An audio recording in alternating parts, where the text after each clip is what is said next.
தமிழ் உணர்வு மட்டும் இருந்தால் போதும்னா இப்போ தருண் விஜய்க்கு நல்ல தமிழ் உணர்வு இருக்குது. அவரை ஆள விட்டுலாமா? இப்போ வெளிநாடுகளில், ரஷ்யாவில், அமெரிக்காவில், பிரிட்டன்ல எல்லாம் எங்களை விட நல்லா தமிழ் படித்து ஈழத்தமிழ் மக்கள் போனதுனால, ஜெர்மன்லலாம் நீங்கள் வலைவெளியில் பார்ப்பீங்க, ஒரு டச்சு தான் அது தாய்மொழி. சிறப்பாக தமிழ் படித்து தமிழ் ஆசிரியராக பணி செய்து அதை கொண்டாந்து ஆள விட்டுலாமா? அது அவங்கவுங்க ஒரு கருத்து சொல்லுவாங்க, அதை நம்ம மதிக்கிறோம். நாங்கள் எங்கள் தத்துவ நிலைப்பாட்டில் உறுதியாக இருக்கிறோம். இது என் நாடு, வாழ்கிற உரிமை எல்லாருக்கும் இருக்குது, ஆள்ற உரிமை எங்களுக்கு தான் இருக்குது. நான் ஆளும்போது வாழும்போது தான் தெரியும் என் மக்களுக்கு இவ்வளவு சிறப்பாக ஆட்சி செய்கிறாங்கன்னு. என் தாய்க்கு எத்தனை மகனும் இருக்கலாம், என் தாய் அம்மான்னு கூப்பிடலாம். என்னை விட உண்மையான அன்பான மகன் எவனும் இருக்க முடியாது. அது மாதிரி என் தாய் நிலத்துக்கு எங்களை விட உண்மையான அன்பான மகன் யாரும் இருக்க முடியாது. அதுதானே சார். இப்போ ரஜினி அரசியலுக்கு வந்தா தமிழ்நாட்டுல அரசியல் பேசி பிழைப்பு நடத்துற சிலரால இங்க தமிழ்நாட்டுல காணாம போயிடுவாங்க, அதனாலதான் அவர் வரத்துக்கு பயப்படுறாங்க அப்படின்னு சொல்லிட்டு அவரோட ஆதரவாளர்கள் சொல்றாங்க. இதை பத்தின உங்களோட கருத்து என்ன? அது அவரை வச்சு பிழைக்கலான்னு இருக்கிறவங்க பேசுற பேச்சு. ரஜினி வர்றதுல எங்களுக்கு ஒரு அச்சமும் கிச்சமும் கிடையாது. வந்தா நாடு நாசமாயிருங்கிற அச்சம் தான் எங்களுக்கு. இவங்க வர்றது இப்ப நான் ஒண்ணு கேட்கிறேன். இப்ப ஆங்கிலம் படிச்சா அந்நிய நாட்டுல வேலை, ஹிந்தி படிச்சா வட மாநிலத்துல வேலை, தமிழ் படிச்சா மட்டும்தான் தமிழ்நாட்டில் வேலைன்னு நான் சட்டம் போடுவேன். நீங்க போடுவீங்களா? காவிரிக்கு எங்கெங்க தமிழர் நிலப்பரப்புல இருந்து தண்ணீர் வழிஞ்சு ஓடுது, அங்கெல்லாம் சின்ன சின்ன தடுப்பணைகளை போட்டு ராட்சச குழாய்கள் மூலம், பெருங்குழாய்கள் மூலம் தமிழ்நாட்டுக்கு திருப்புவேன். அதை உங்களால செய்ய முடியுமா? தமிழ்நாட்டின் முதலமைச்சரா நீங்க இருந்தா சொத்து புறம் கர்நாடகால இருக்கு, யாருக்கு உண்மையா இருப்பீங்க? இதெல்லாம் இது யோசிக்கணும். அது சிலர் சும்மா சொல்றது. பார்க்கத்தானே போறோம். யாரு அரசியல் வச்சு பிழைக்க? அவர் அரசியல் வச்சு பிழைக்கலைன்னா எதுக்கு வர்றாரு? 67-70 வயசுல எதுக்கு வர்றாரு? இப்போ எதுக்கு வர்றாரு? சரி, அப்படின்னா நீங்க இவ்வளவு காலம் 44 ஆண்டுகளா உழைச்சது என்ன? எங்க உழைச்சிங்க? போர்ல நாங்க செத்த போது, வெள்ள நீர்ல செத்த போது, எதுலயாவது இறங்கி நின்னீங்களா? பேசுனீங்களா? பண்ணீங்களா? சும்மா வரும்போது திடீர்னு இந்த ஒரு படத்துல வரும்ல, ஒரு அமெரிக்க மாப்பிள்ளை, ஒரு இன்ஜினியர், டாக்டர், எது இல்லை, ஸ்டேட் ஹீரோ தானா அப்படின்னா வரும்போது நேரடியா முதலமைச்சர் தான் வந்தா.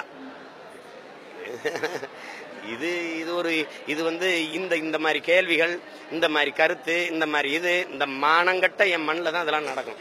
வேற எந்த மாநிலத்தில் அது பேச ஏன் வாழக்கூடாதா? ஜனநாயக நாட்டில் யார் வேணாலும் வரலாம். ஜனநாயக நாட்டில் யார் வேணாலும் வரலாம்ல. இந்திய பாராளுமன்றத்துக்குள்ள என் தாய்மொழியில பேச முடியுமா? அங்கே யாரா இருக்கா? இது என் நிலம், என் வழக்காடு மன்றத்தில் என் தாய்மொழியில வழக்காடுற உரிமை எனக்கு இருக்கா? அப்புறம் என்ன ஜனநாயகம் வச்சிருக்கீங்க? கன்னியாகுமரியிலிருந்து காஷ்மீர் வரைக்கும் கார் ஓடும், நீர் ஓடுமா? அப்புறம் என்ன ஜனநாயகம் இருக்குது? எப்படி இருக்குது பாருங்க. எதையோ ஒண்ணு ஆளுக்கு சொல்லுவாங்க, நம்ம கேட்டுக்கிற வேண்டியதான். நாங்க உறுதியா இருக்கிறோம். வாழும் உரிமை எவருக்கு உண்டு? ஆளும் உரிமை தமிழர் எமக்கே உண்டு. போட்டா போடுங்க, போடலைன்னா போங்க. வந்தவன் போனவன்ட்டான், நாட்டை கொடுத்துட்டு நடுத்தருவில் நில்லுங்க. இப்பவே ரேஷனை மூடிட்டான், இந்த குடத்தை தூக்கிட்டு தண்ணி விட நம்ம தெருவா திரியுறீங்க. ஐயா ரஜினிகாந்த் என்ன செய்யறாருன்னு பார்ப்போம். அதுல ஒண்ணு சொல்றோம் நாங்க, வேண்டாம். இது இந்த நிலத்தில் சேவை செய்யற உரிமை உங்களுக்கு இருக்கு, ஆளுகிற உரிமை எங்களுக்கு தான் இருக்குன்ட்டு அதையும் மீறி வருவது, அதிகாரத்துக்கு வரணும்னு நினைப்பது என்பது இந்த வாழ வைத்த தமிழ் மக்களுக்கு செய்யற பச்சை துரோகம். சார், ஒரு இன்னொரு கொஸ்டின். மத்திய அரசோட திட்டங்கள்ல வெற்றி கதைகளா படமாக்கணும் அப்படின்னு சொல்லிட்டு தமிழக அரசு ஒரு உத்தரவு பிறப்பிச்சிருக்கு. இந்த கருத்தை நீங்க எப்படி பாக்குறீங்க? அதுவும் இல்லாம இபிஎஸும் சரி, ஓபிஎஸும் சரி, மத்திய அரசோட திட்டங்களுக்கு வாழ்த்து தெரிவித்து பகிரங்கமா ஒரு வாழ்த்துக்களை தெரிவிக்கிறாங்க. இந்த நாம் தமிழர் கட்சி இதை எப்படி பாக்குது? அதான் அம்மையார் ஜெயலலிதா அவர்கள் இறந்த பிறகு இந்த அதிமுகவை பிஜேபியோட இணைச்சிட்டாங்கன்னு எனக்கு தோணுது. இப்ப இந்த அரசே மத்திய பாரதிய ஜனதா அரசு தான் தமிழ்நாட்டை ஆளுது. ஏன்னா தலைமைச் செயலாளர் அவங்க போட்டதான். அவங்க உத்தரவு இல்லாம திருமுருகன் காந்தி உள்ளிட்ட 4 பேர் மேல குண்டாஸ் சட்டத்தை பாய்ச்ச முடியாது. இப்ப யாரு ஆட்சி செய்யறான்னு உங்களுக்கு தெரியுது இல்ல?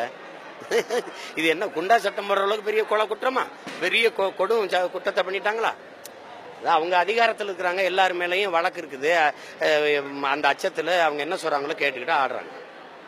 தன்னோட உணவை தான் தான் முடிவு பண்ணணும் அப்படிங்கறத தாண்டி மாட்டு இறைச்சியை தடை செஞ்சிருக்காங்க. இதை நாம் தமிழர் கட்சி ஒரு தமிழ் அமைப்பா எப்படி பாக்குறீங்க சார்?